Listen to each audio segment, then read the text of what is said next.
Chen Ping menatap pedang di tangan manusia batu itu, hatinya dipenuhi dengan keengganan dan kebingungan. Dalam pertempuran yang menggemparkan tadi, dia dipukuli oleh manusia batu yang sudah tak bernyawa dan tidak memiliki kesempatan untuk melawan. Ini tidak diragukan lagi merupakan aib dan penghinaan besar baginya yang dikenal sebagai yang tak terkalahkan di tiga surga. Tetapi ketika manusia batu itu tiba-tiba berhenti, ia merasa bahwa ini mungkin merupakan titik balik. Yun Wuya menatap Chen Ping dengan cemas, "Tuan Chen, bagaimana kalau kita mundur dulu dan membuat rencana jangka panjang?" Chen Ping menyeka darah dari sudut mulutnya, tetapi matanya tetap menatap manusia batu itu. "Tidak, meskipun manusia batu ini aneh, aku selalu merasa ada rahasia yang tersembunyi di dalamnya." Sambil berkata demikian, dia memasukkan pil terakhir ke dalam mulutnya, merasakan kekuatan obat mengalir melalui tubuhnya, memulihkan kekuatan yang telah dikonsumsinya. Setelah beberapa saat, Chen Ping menarik napas dalam-dalam, mencengkeram pedang pembunuh naga lagi, dan bergegas menuju manusia batu. Kali ini dia tak lagi terburu-buru menyerang, tetapi lebih mengutamakan pertahanan diri sambil memperhatikan dengan saksama ilmu pedang si manusia batu.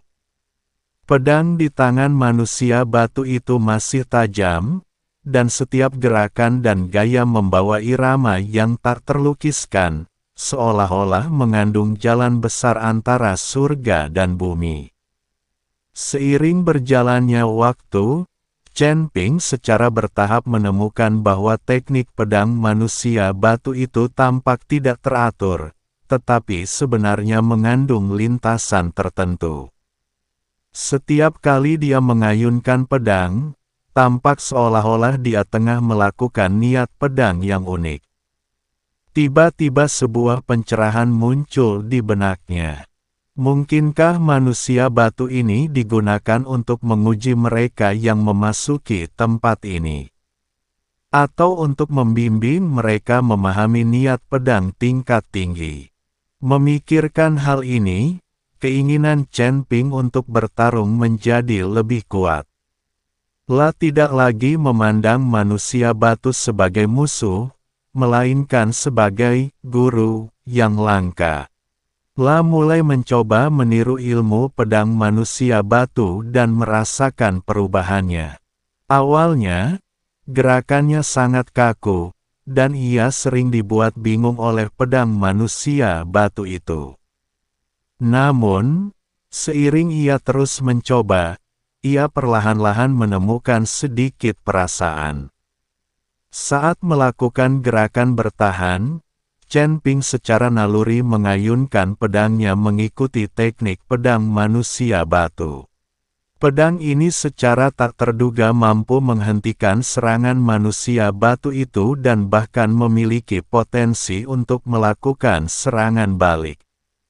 Penemuan ini membuat Chen Ping gembira, dia tahu dia telah menemukan arah yang benar. Sejak saat itu, La mendedikasikan dirinya untuk berdiskusi dengan manusia batu.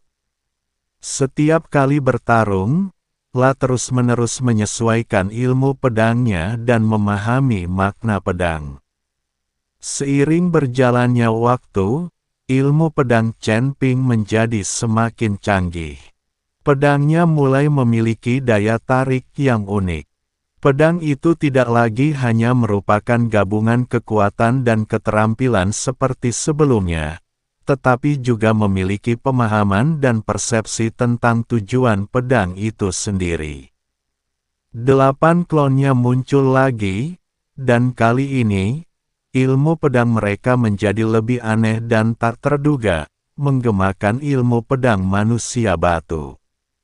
Selama pertempuran, Chen Ping menemukan bahwa ilmu pedang manusia batu itu tampaknya memiliki banyak variasi. Kadang-kadang bagaikan badai, amat dahsyat, kadang-kadang bagaikan tetesan air, yang membasahi segalanya tanpa suara. Setiap perubahan memberi Chen Ping wawasan baru, La mulai mencoba menggabungkan perubahan ini ke dalam teknik pedang 9 bayangannya agar lebih sempurna. Suatu ketika, manusia batu itu tiba-tiba memperlihatkan teknik pedang yang benar-benar baru, dan bayangan pedang memenuhi langit, seakan-akan menutup seluruh ruang. Chen Ping tengah berjuang untuk bertahan di balik bayangan pedang, dan tepat saat ia mengira dirinya akan dikalahkan, sebuah ide tiba-tiba terlintas dalam benaknya. Dia mengingat niat pedang yang telah dipelajarinya dari pertempuran sebelumnya dengan manusia batu, dan menggabungkannya dengan niat pedang lainnya untuk melakukan teknik pedang yang belum pernah terjadi sebelumnya. Gerakan ini bagaikan seberkas cahaya yang menyilaukan, menerobos blokade bayangan pedang manusia batu dan menyerang manusia batu secara langsung.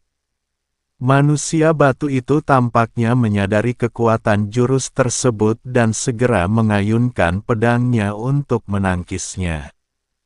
Kedua kekuatan besar itu bertabrakan lagi, dan fluktuasi energi yang dihasilkan lebih kuat daripada sebelumnya. Namun kali ini Chen Ping tidak terpesona. Dia berdiri di sana, merasakan kekuatan yang mengalir deras dalam tubuhnya. Hatinya dipenuhi kegembiraan.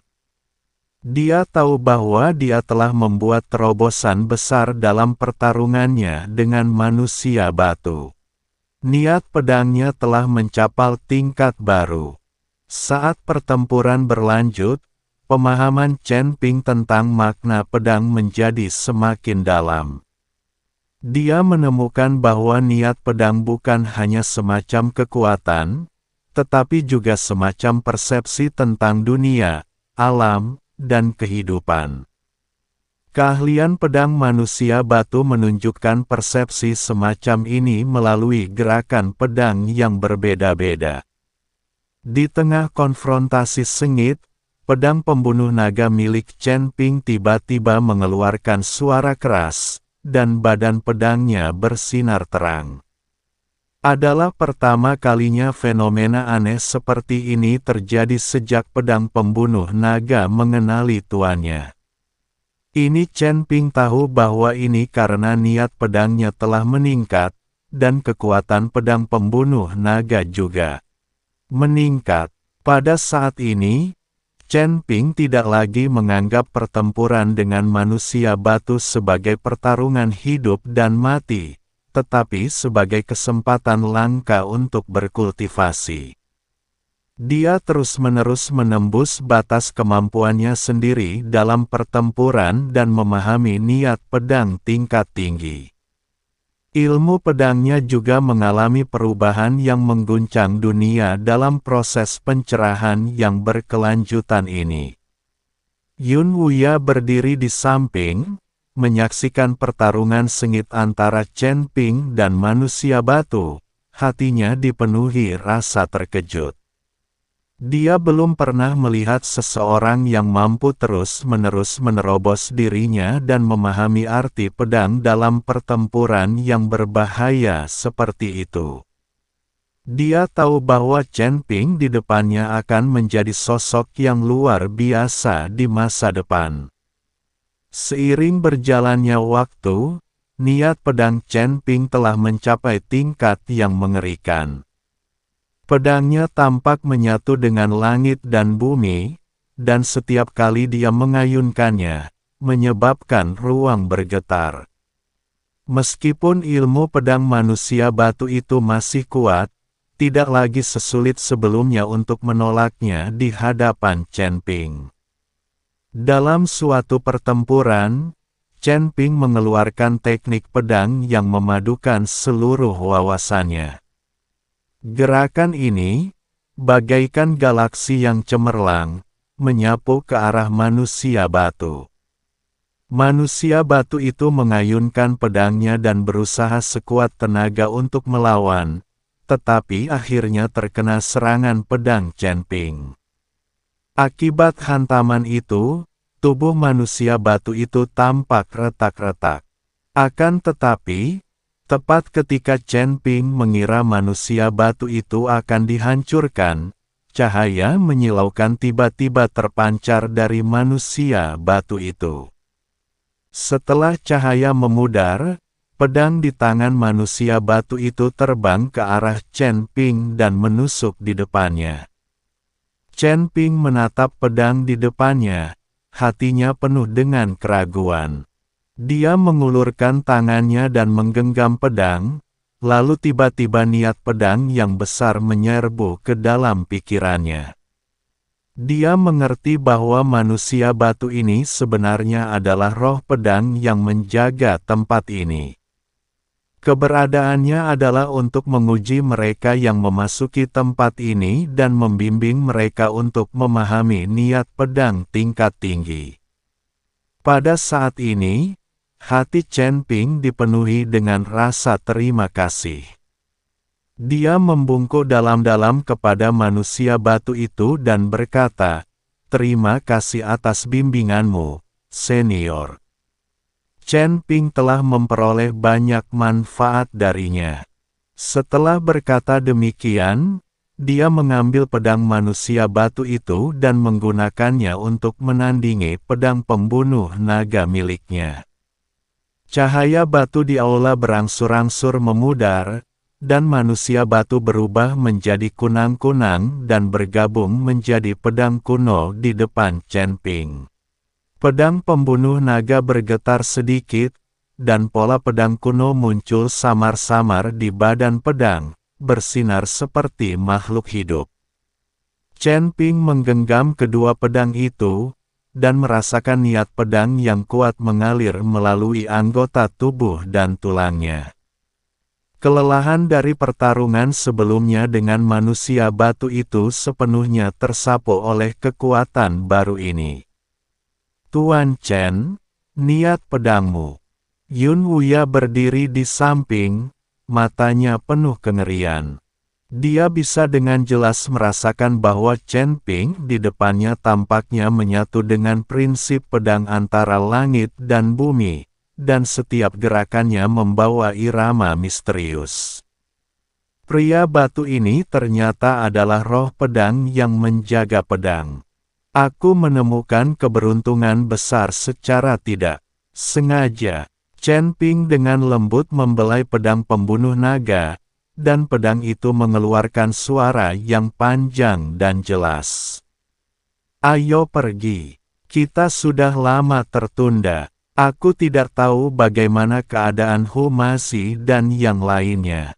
Tepat saat Chen Ping dan rekan-rekannya hendak pergi, mereka tiba-tiba menemukan bahwa dinding batu itu diukir dengan diagram gerakan pedang kuno. Chen Ping berjalan perlahan di aula. Setiap kali melangkah, wawasan baru muncul di benaknya. Teknik pedang 9 bayangan terus berkembang dalam pemahamannya, dan teknik itu sudah memiliki pesona gerakan pedang manusia batu. Cahaya bulan yang dingin menyinari gunung-gunung dan hutan, dan langit menjadi gelap.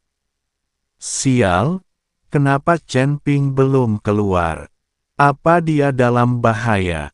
Hu Maxi mondar-mandir sambil mengusap jenggotnya, dan tas jimat di pinggangnya berdenting mengikuti gerakannya. "Tuan Hu, harap bersabar. Chen Ping adalah pria yang beruntung dan akan baik-baik saja." Mo Qingyun mengenakan kemeja hijau, dengan sedikit kekhawatiran di antara alisnya, tetapi dia tetap tenang. Huo Jingjing menggenggam erat pedang di tangannya. Pedang itu memantulkan cahaya bulan dan wajahnya yang tegang. "Tunggu setengah jam lagi. Jika kamu masih tidak melihatnya, aku akan masuk dan mencarinya." Sebelum dia selesai berbicara, dua sosok perlahan muncul. Chen Ping dan Yun Huya berjalan keluar berdampingan, dengan pedang pembunuh naga bersinar terang di tangannya. Chen Ping, mata Huo Jingjing berbinar, dan dia berlari maju sambil memegang pedang di tangannya, menatapnya dari atas ke bawah. Apa kau baik-baik saja? Mengapa kekuatan pedang di tubuhmu terasa berbeda? Hu Mazi menyipitkan matanya, menghitung dengan jarinya, lalu berseru, "Ya ampun! Apakah kamu berhasil menerobos di sana? Kekuatan pedang ini jauh lebih kuat dari sebelumnya." Mo Qingyun juga melangkah maju dan menatap Chen Ping dengan saksama, lalu mengangguk dan berkata, "Memang, niat pedang Chen Ping telah mencapai kesempurnaan, dan ada kecenderungan samar untuk beresonansi dengan langit dan bumi. Tampaknya dia tidak dalam bahaya, tetapi sebuah peluang." Chen Ping tersenyum dan menjelaskan secara singkat bahwa manusia batu itu adalah roh pedang dan sedang membimbingnya untuk memahami niat pedang tingkat tinggi. Setelah mendengar ini, semua orang tercengang. "Jadi, pedang kuno di tanganmu adalah roh pedang." Hu Mazi menunjuk pedang kuno di tangan Chen Ping. Pedang itu berwarna hitam pekat dengan ukiran totem samar di gagangnya, memancarkan hawa dingin samar. Tepat, Chen Ping mengambil pedang kuno itu. Pedang itu dingin di tangannya, tetapi samar-samar menyerupal pedang pembunuh naga. Meskipun pedang ini tidak memiliki nama, roh pedangnya agung dan melengkapi pedang pembunuh naga. "Jingjing, aku akan memberikan pedang ini padamu." Chen Ping menyerahkan pedang kuno itu kepada Huo Jingjing. Huo Jingjing menatap pedang kuno berwarna gelap yang diserahkan Chen Ping kepadanya. Sebelum ujung jarinya menyentuh pedang itu, dia sudah bisa merasakan niat pedang yang sama dengan pedang pembunuh naga tetapi lebih pekat. Dia tanpa sadar mengambil setengah langkah mundur, alisnya sedikit mengernyit. "Chen Ping, pedang ini diubah oleh roh pedang, itu akan sangat membantu latihanmu. Wanita saya, menggunakan pedang saya, adalah hal yang wajar." Nada bicara Chen Ping tidak memungkinkan untuk berdebat, dan dia langsung menyerahkan pedang kuno itu ke tangan Huo Jingjing. Pedang itu terasa agak berat di tangannya, dan arus dingin mengalir di sepanjang meridiannya, beresonansi samar dengan energi pedang di tubuhnya. Huo Jingjing terkejut dan melihat ke bawah ke arah pedang kuno itu. Dia melihat bahwa toten yang kabur itu tampak memiliki cahaya redup, yang samar-samar berhubungan dengan teknik pedang yang sedang dia latih. Tapi pedang ini, tidak ada tapi. Chen Ping memegang tangannya dan memintanya untuk memegang gagang pedang dengan erat. Matanya menyala, memantulkan cahaya bulan di luar istana, dengan keseriusan yang tak terbantahkan. Pipi Huo Jingjing terasa sedikit panas.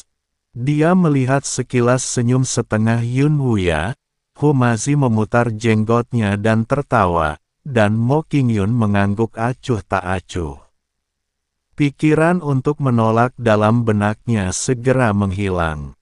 Dia menarik napas dalam-dalam, menggenggam pedang kuno itu erat-erat, merasakan aura pedang yang agung keluar dari pedang itu, dan mengangguk dengan berat. "Baiklah, kalau begitu aku akan menerimanya. Jika suatu hari nanti aku tidak lagi layak menerimanya, aku akan mengembalikannya kepadamu." "Konyol." Chen Ping mengusap rambutnya. "Chen Ping, kamu tidak bisa memihak pada yang satu dan mengabaikan yang lain. Kamu juga harus memberikan sesuatu pada Nona Mo." Dia juga wanitamu. Anda tidak bisa begitu saja mempermainkan seseorang dan kemudian menyangkalnya, kata Humazi sambil tersenyum. Tentu saja, jika masih ada hal baik lainnya, aku akan memberikannya kepada King Yun. Chen Ping tersenyum tipis. Ayo kita pergi ke istana ketujuh dan melihat apakah ada hal baik di istana ketujuh. Sekelompok orang bergegas menuju istana ketujuh. Matahari terbenam bagaikan darah, memercik di gerbang gunung istana ketujuh. Chen Ping datang bersama semua orang. Pada saat ini, Chen Ping berdiri dengan kedua tangan di belakang punggungnya. Humazi dan yang lainnya mengikutinya dari kejauhan. Mereka memperhatikan sosoknya yang kurus membentuk bayangan panjang di bawah matahari terbenam, memperlihatkan tekanan yang tak tertandingi. Ada kilatan fanatisme dan kekaguman di mata para biksu sekte King Yun. Mereka tahu bahwa pertarungan sengit akan segera dimulai dan mereka akan dapat menyaksikan keajaiban lainnya. Pada saat ini, Chen Ping berjalan selangkah demi selangkah menuju sarang Master Istana ketujuh. Tuan Chen, apakah Anda benar-benar akan menerobos masuk ke Istana ketujuh sendirian? Yun Wuya menelan ludahnya dan menatap puncak Istana ketujuh yang berkabut di depannya.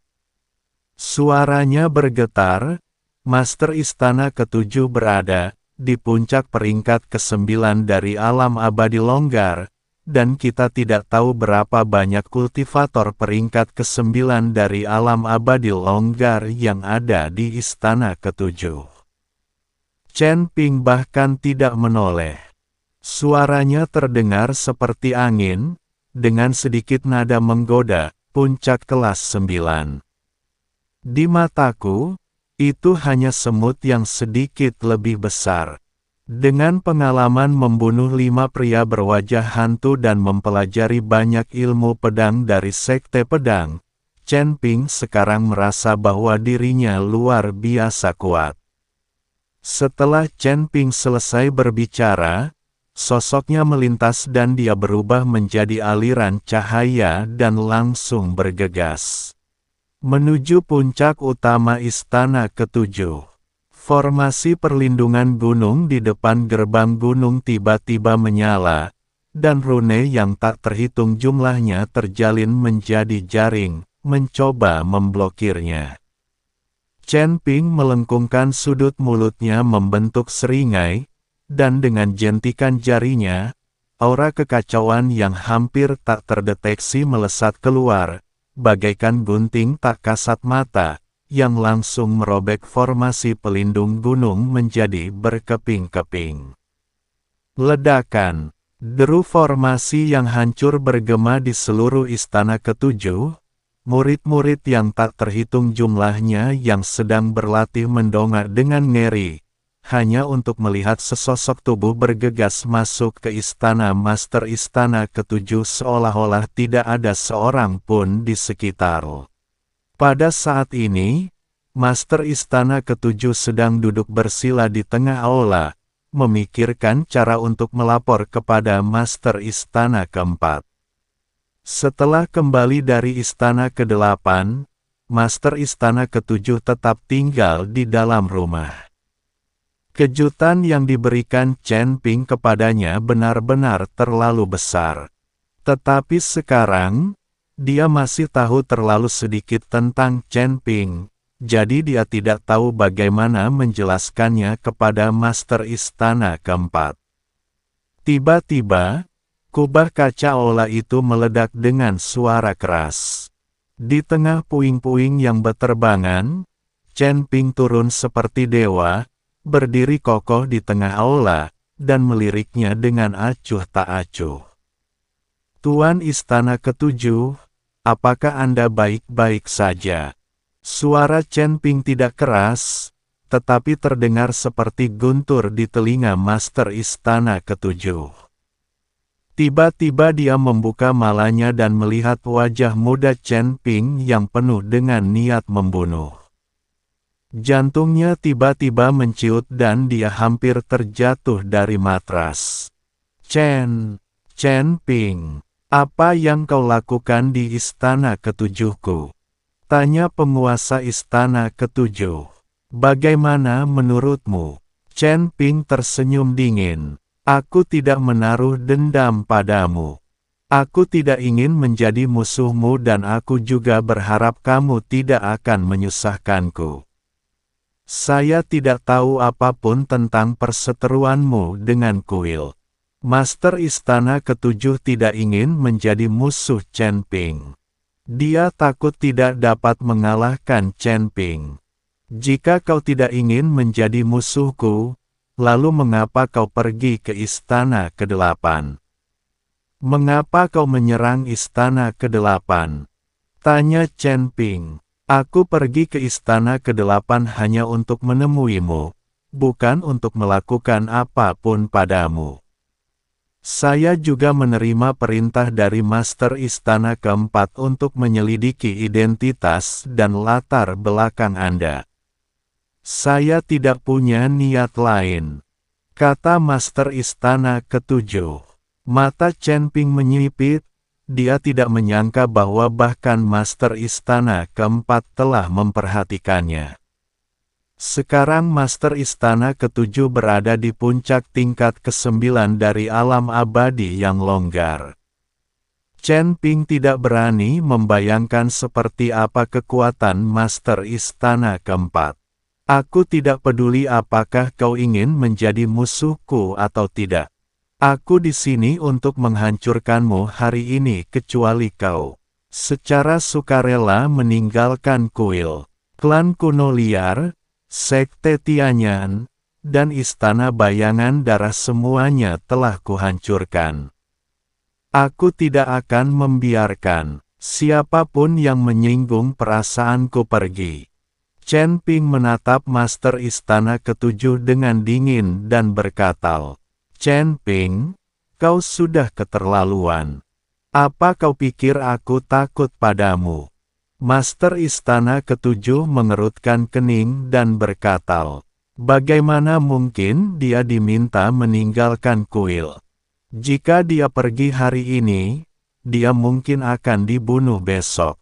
Jika kamu tidak takut padaku, silakan saja, kata Chen Ping sambil tersenyum.